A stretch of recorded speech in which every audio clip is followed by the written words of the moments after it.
Okay, welcome back, learners. Now, in our second class of this practical machine learning, let us see the execution of some basic Python commands using this Jupyter notebook and proceed further with NumPy libraries and then learn about Pandas libraries.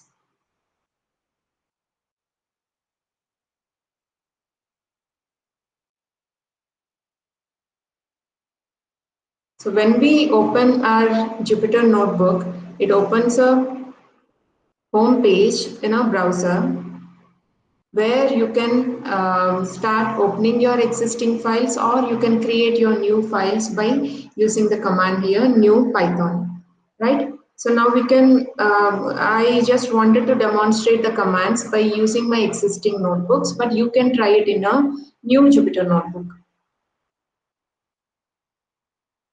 So I go to my existing notebook according to the path where it is saved.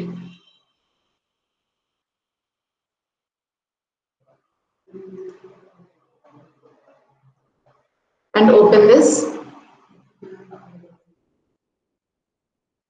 basic commands notebook. Right? Now I have all these commands for you.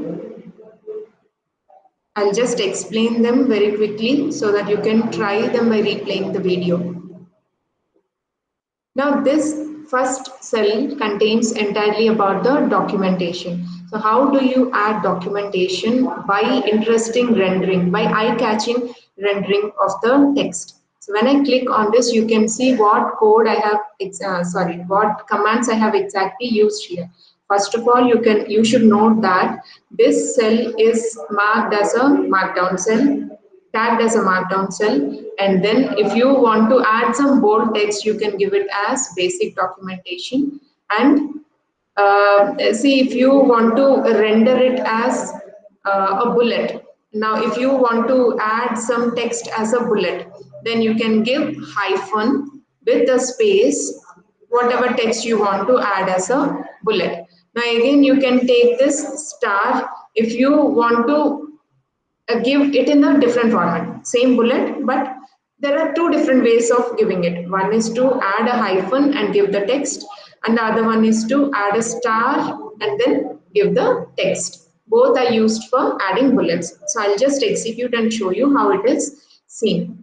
Now see, the main heading is given here, basic documentation with two bulleted points, right? Now if you want in italics, then you have to enclose the text within two stars, right? When you enclose the text within two stars, then it is rendered as an italicized text.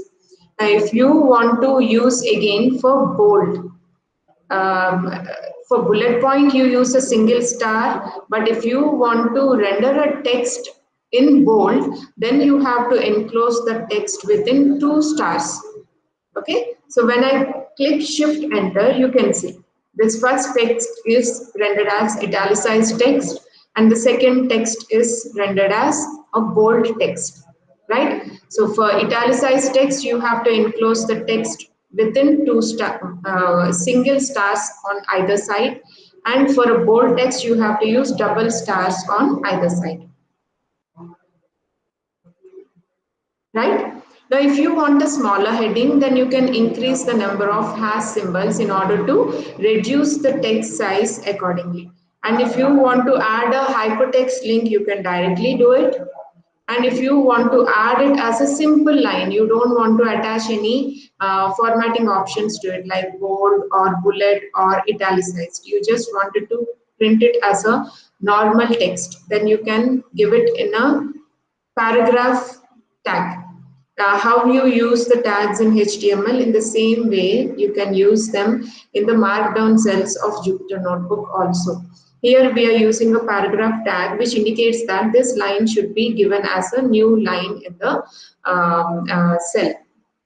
Now if you want to just give the line as it is, you can also use it as a normal text without enclosing it between any tags or symbols. right? So both these will be printed in the same way. This is the very beginning and the absolute course for data enthusiasts. Both will be printed in the same way. Let me show you once we can enter. So you can see here, this is the very beginning and the absolute course for data enthusiasts. Both are printed as a single line. Then here you're using a tag called as break, right? If you want to start a new line, not on the same line, then you can use a line break tag, like you use it in your HTML.